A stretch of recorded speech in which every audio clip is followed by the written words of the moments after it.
What's the best example of having UQ money that you've heard of? That time 50 Cent bought 200 front row tickets to a Ja Rule concert to keep them empty. A Ferrari owner took his 458 Atelier to an auto detailer in my city.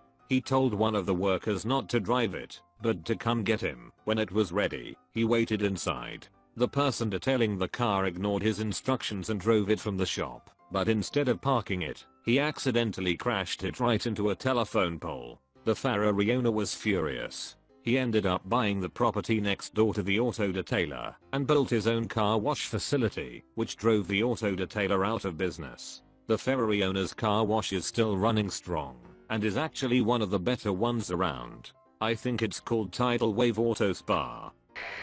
Repost from over in petty revenge. Once upon a time there was a man who owned a piece of land next to a thriving restaurant. Now this man had owned the land for a long time, 22 years, and it wasn't developed. He had bought it cheaply, but it had great highway frontage, and he had always dreamed of building a little used cars lot or gun shop on the tract as his retirement pastime. Now, the man had had the tract zoned as a commercial lot when he bought it, but when news leaked about the upcoming development, the restaurant owners petitioned the zoning board to overturn the commercial zoning and reinstitute the original agricultural zoning.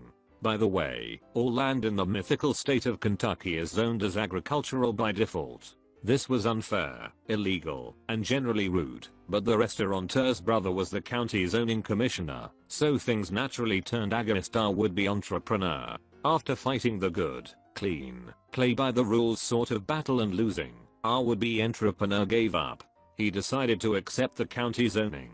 Not to see the tract go idly unused, the enterprising retiree decided to pursue another business venture. He raised hogs. Lots of them. 204, to be exact, on his little 12-acre tract. For those of you unfamiliar with the climate in time-lost Kentucky, the summers are downright southerly in their humidity and heat. As you can imagine, a rather malignant odor grew up around the thriving hog farm. Patrons of the restaurant ate elsewhere, anywhere else to be exact. In a matter of weeks, the zoning commissioner reversed his earlier ruling, returning the commercial status of the lot. It is another caveat of Kentucky zoning law that land can always be used for a purpose lesser on the scale of hierarchy than its current zoning. Everyone, especially the restaurateur, was surprised when the hog farm remained in operation. Nothing, not even substantial financial offers, could convince the new farmer to quit his now beloved occupation. Exactly 3 months and 4 days after the opening of the hog farm, the restaurant closed its doors for good.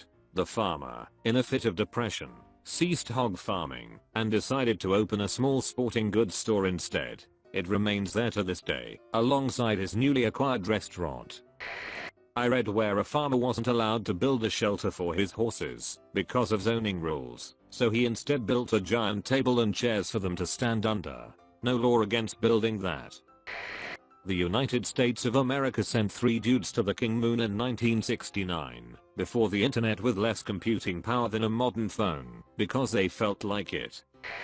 One of my dad's clients wanted to put in small football goalposts at his house, so his kids would have a place to play. He had a side yard that ran the length of the house, that was about 25 feet wide and 80 or so feet deep, so it was a good size for a small field.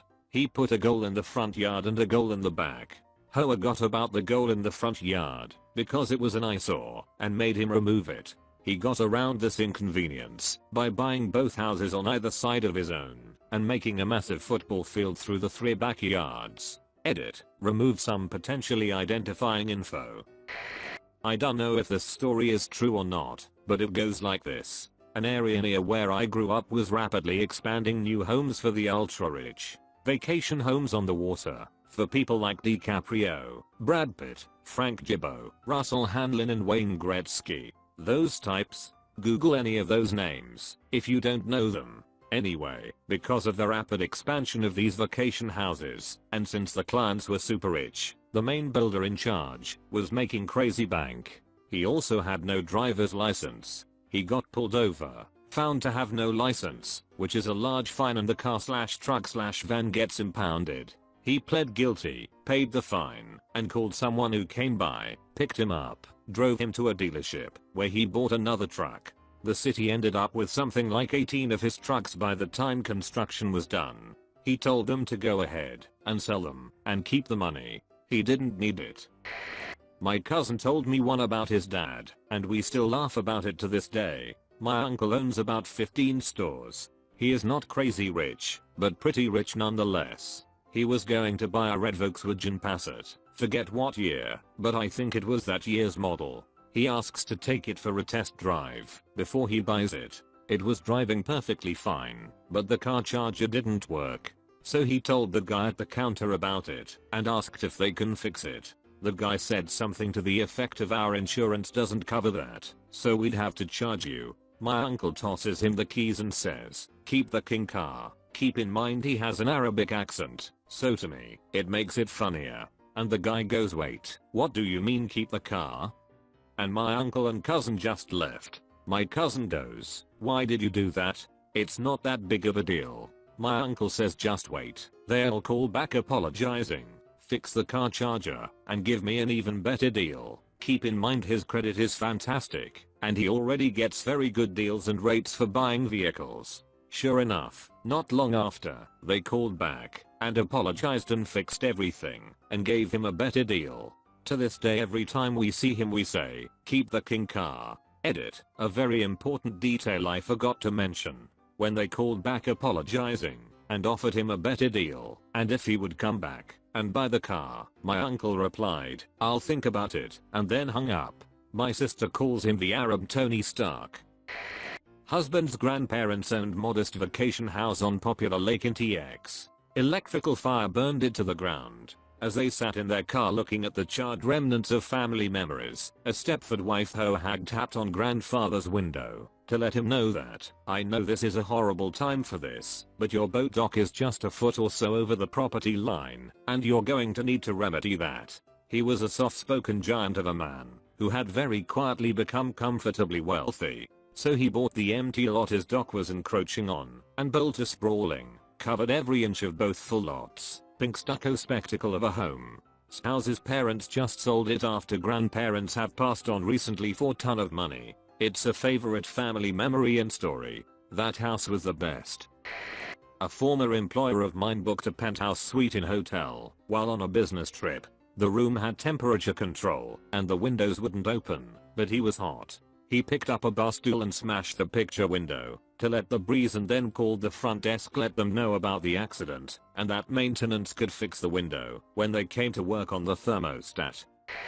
Not sure if it's already been said, but Howard Hughes once wasn't able to sleep due to a neon sign across the street at a restaurant. When they refused to turn the light off, he bought the place.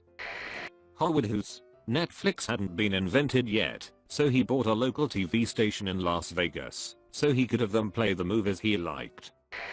My husband years ago, like probably 15 years ago, he got off work after working midnights and went to the uppity rich folks mall, like all the expensive stores you can think of in one place. If you don't look rich you're getting judged, in our area, to buy his ex-GF at the time this specific perfume she liked. He just cashed his check, had it all in his pocket, and went to the store in his dirty work clothes. Worked in a heat treat shop. He stood at the counter waiting for the clerk, who bluntly ignored him cause he didn't look rich. So he waits as the clerk services 3 more people. Pulls out his wad of cash and starts counting it on the counter, and they came running up as they seen the probably a grand being laid out on the counter. And he told them, I'll take my money elsewhere. The security guard that came up and seen the situation came to walk him out. He was going without problems either way, and the security guard even said to him, I've seen those holes do that to people who don't look rich all the time, and it was funny to see someone stand up to them. As he walked him out the store.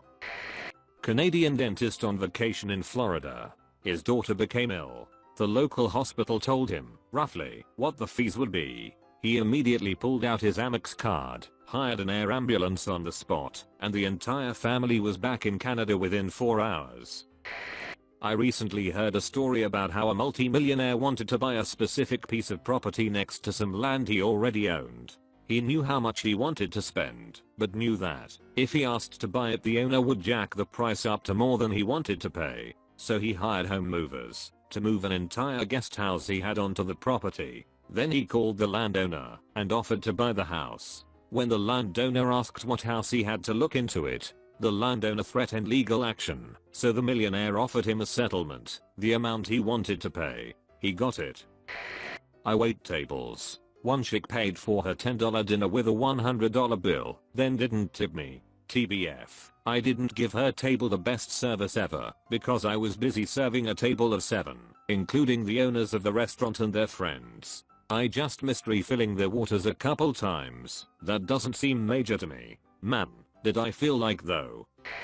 One of my best friend's family has a summer house at a very pricey location and just bought their neighbor's summer house a few years ago from a famous person for like $1 million so that they wouldn't get disturbed by new neighbors. They don't even use it. They also have like 7 houses and a hotel. Flying in a dog in a private plane on holiday because the owner didn't want to put him in the cargo hold. Holiday home is a 6-hour drive from the owner's home. There was a pretty big credit card bank that was moving a lot of their call centers and whatnot up to Maine. The place they wanted to put their campus got a protected status because it was on wetlands. A lot of people thought it was a big win for the environment, but the guy in charge of the bank discovered that if he simply paid to have the wetlands moved, he'd still have the campus at the location he wanted. So he did. I still see it as a win for the environment, but a lot of people were, because he got what he wanted. Not so much money, but sort of a U privilege. I was working for a company and was raking up insane airline miles. It wasn't uncommon to fly back and forth from New York City to CA like twice in a week. My boss had an even more intensive travel schedule with far more international travel than me. At the last minute, as in, I'm getting in the car to go to the airport, he decides he is going to come as well. Calls me, says he will meet me at the airport and we will figure it out there. We get to the airport, he is trying to work his magic at the counter, and I go ahead and board, because I sure as hell wouldn't miss the flight. They hold the flight at the gate for like 15 minutes, then the pilot comes down the aisle, tells the guy next to me, he has been bumped down to coach, sorry, they will make it up to him. Then they go back into coach and some guy angrily marches off the plane from there. Then my boss walks on, and plops down next to me. Not only did he hold up a plane for 15 minutes and got a dude bumped from a rather expensive business class seat, he got another dude tossed off the plane just because he wanted to sit next to me for a trip he literally decided to take like 90 minutes earlier. Guy was walking his dogs in the town park and saw this massive boulder that he thought would be perfect for his backyard. He hires a crew to dig it out, throws it on the back of a tractor trailer, and has them take it to the house. Costs a fortune. In the process, he trashes the park grass, rips out some trees, destroys nearby paths and sidewalks. City officials go to his house, explain all the damage he did, and how he can't just take boulders off city property because he wants them. His response? Send me the bill. Guy I knew worked on a project for a developer. They were building a neighborhood of about 30 houses, each one would sell for several $1 million. They were constantly breaking local codes and laws. Every time the village fined him for a couple $1,000s, he'd laugh and write out a check. He didn't give a about the piddly little fines they could give him. He was making money hand over fist on those properties, and he wasn't gonna slow down progress by following stupid laws about how early construction can start in the day, or where he's allowed to dump piles of gravel.